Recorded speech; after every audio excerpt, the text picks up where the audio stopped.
Vous avez plus de 50 ans, vous avez un projet qui vous tient à cœur, peut-être dans le domaine du bien-être, du développement personnel ou tout autre sujet passionnant. Vous aimeriez le mettre en ligne, mais vous êtes peut-être frileux ou frileuse avec l'outil informatique.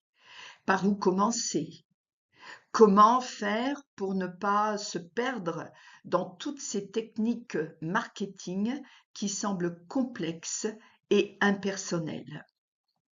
Dans cette vidéo, je vais vous montrer comment suivre votre intuition, peut-être votre meilleur atout pour construire une stratégie de marketing spirituel authentique et alignée avec vos valeurs. Ce que je vais partager aujourd'hui fait partie des enseignements que je propose dans la formation des Mamies du Web, où nous abordons ce sujet et bien plus encore. On me surnomme Chantalou et, comme promis, dans le short précédent, où nous avons commencé à explorer ce thème, pourquoi votre intuition est un atout puissant pour construire une stratégie de marketing spirituel après 50 ans. Maintenant, nous allons le développer plus en profondeur. Ce sujet, comme je vous disais, fait partie intégrante de notre formation des Mamies du Web, où nous explorons comment allier spiritualité et marketing. Commençons par aborder les méthodes de marketing actuelles. Beaucoup de ces méthodes sont plutôt rigides, souvent basées sur des résultats financiers immédiats. Pourquoi cela ne fonctionne pas pour nous? Cette approche peut être épuisante. Elle nous pousse à adopter des stratégies qui ne sont pas alignées avec nos valeurs personnelles et spirituelles. Elle crée une déconnexion entre ce que nous faisons, l'expérience que nous avons, et ce en quoi nous croyons, ce qui peut nous amener à nous sentir insatisfaits et épuisés.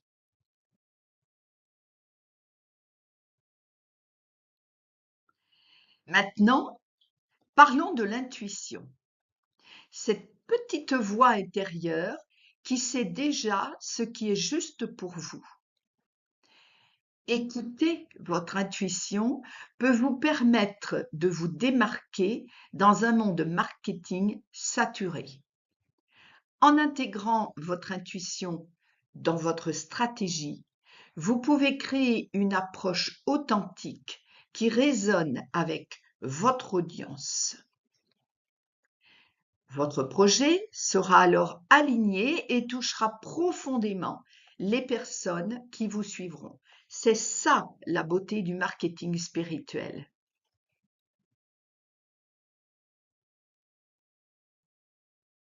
Toutefois, il y a des pièges à éviter pour rester aligné avec son intuition.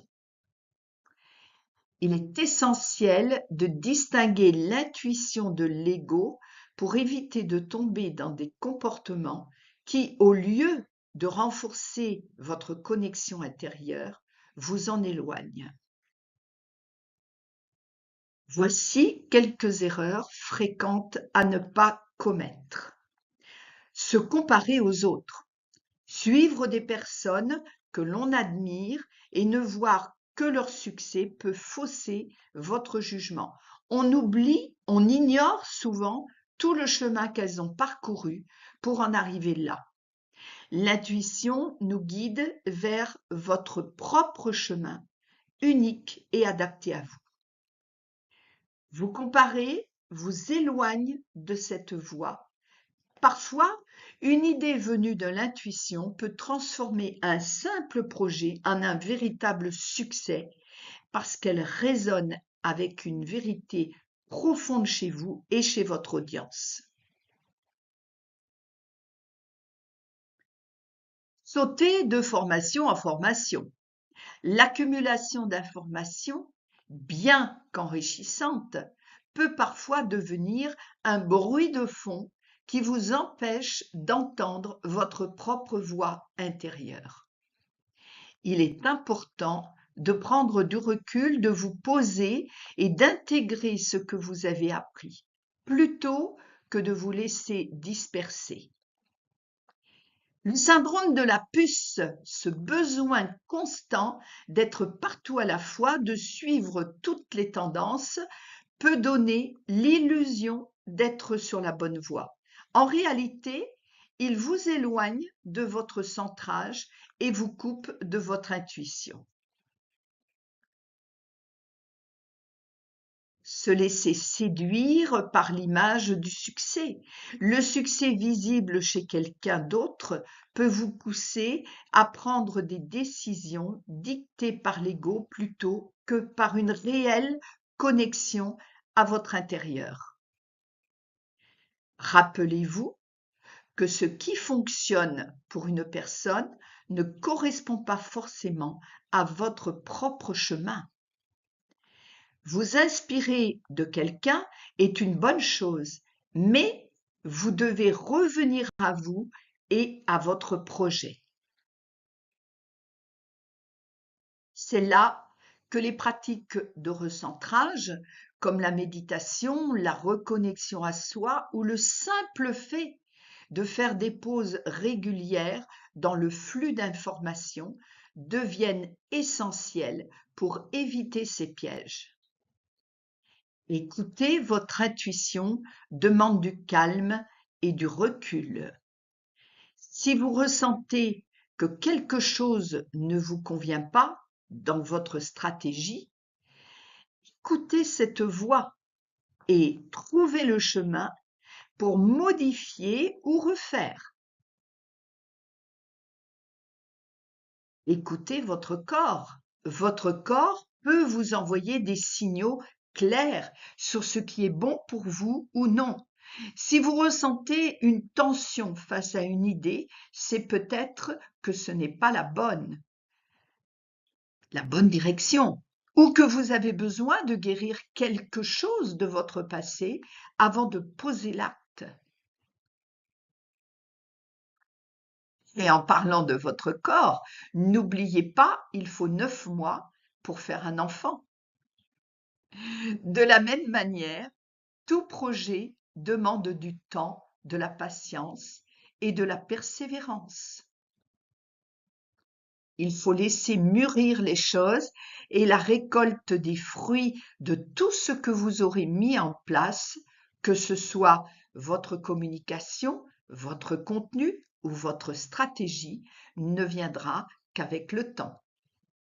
Alors, soyez patient, patiente et continuez à avancer en confiance. Les résultats finiront par se manifester.